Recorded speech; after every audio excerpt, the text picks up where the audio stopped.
In this lecture, we will introduce an important set operation called the Cartesian product. This operation creates the framework on which the Cartesian coordinate system is based, allowing us to visualize mathematical relationships in two or more dimensions. So far, we have studied several set operations, including forming the union,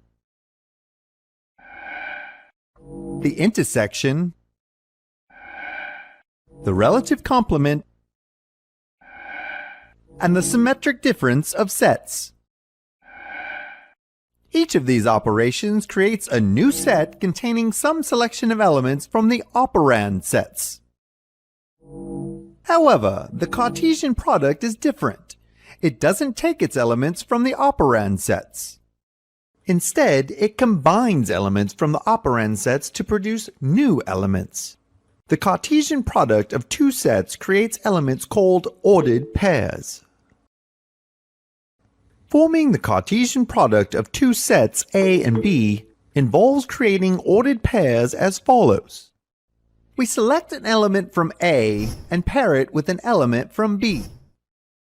The elements are enclosed in parentheses separated by a comma. This pair of elements forms an ordered pair, a single element created from the pair of operand elements. The order in which the elements of an ordered pair are listed is important. Unless two elements are the same, switching their order creates a different ordered pair. This is why the pair of elements is called ordered.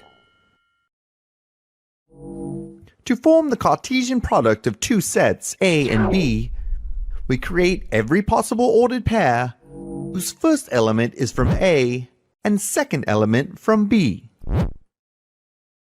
Notice that each element of A is paired with every possible element of B.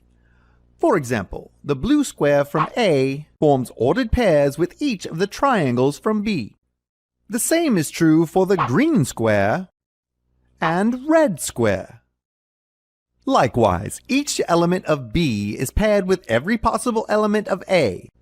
The blue triangle from B forms ordered pairs with each of the squares from A. The same is true for the green triangle and red triangle. These 9 ordered pairs form a new set, the Cartesian product of A and B. This set contains every possible ordered pair whose first element is from set A and second element from set B. What is a function? Before we talk about what a function is, let's talk about juicers. If I have a juicer, and let's say I want to make orange juice, all I have to do is put an orange in the juicer, and out will come orange juice. Anytime I put an orange in the juicer, it'll make orange juice for me. My input would be that orange into the juicer, and my output is the juice that comes out of the juicer. Notice that if I were to put grapes into the juicer, I couldn't expect to get orange juice out of the juicer. I would get grape juice. And if I put an apple in the juicer, I'll get apple juice. So for each type of fruit I put in the juicer, I'll get that same type of juice out. This is kind of like a function. f of x equals 2x plus 1 is a good example of a function. And you can think of f of x as a machine, kind of like a juicer. But instead of putting fruit in this machine, we're going to put numbers. And for each number we put into this machine, we can expect to get one number out of the machine. So for instance, if I take the number 3 and I put it in this function, this machine, I can expect to get one number out. And that number we can get by plugging in 3 into our function. Here's what we mean by that.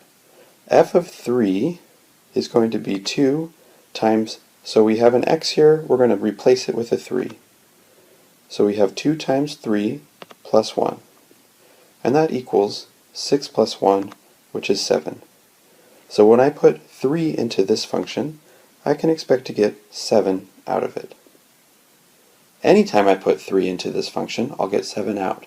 In fact, for any number that I put into this function, there's only one number that will come out of the function. That's the definition of a function.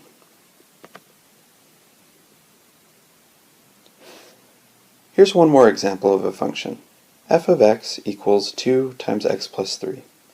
Now we won't actually draw out a picture of a machine every time we want to evaluate a function at a given number. But you can keep that picture in your mind to understand what's going on. Here, let's evaluate f of 4 for practice. So f of 4 equals 2, and now we're going to replace x with 4 plus 3, and then we just need to calculate what this is. So we have 2 times 4 plus 3, which is 7, and that leaves us with 14. So we know that f of 4 equals 14. Hello viewers.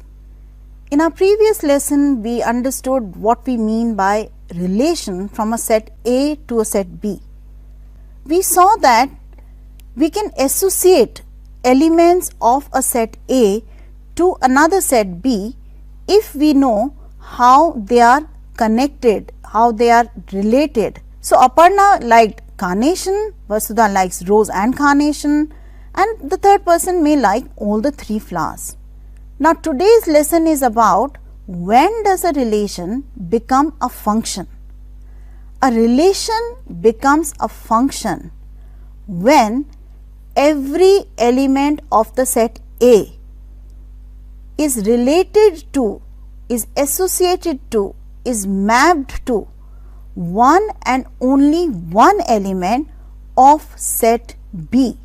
So Aparna likes rose, Vasudha likes carnation, Kritika also likes carnation. That's allowed. So one and only one flower from the set B is related to the person Kritika or Vasudha or Aparna.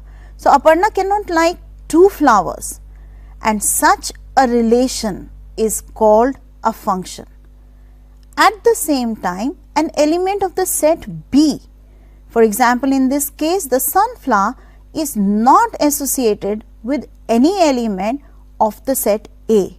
So sunflower is not the image of any element coming from set A. That is perfectly fine. And so what do we mean and how do we define what a function is from set A to set B? Here's the definition.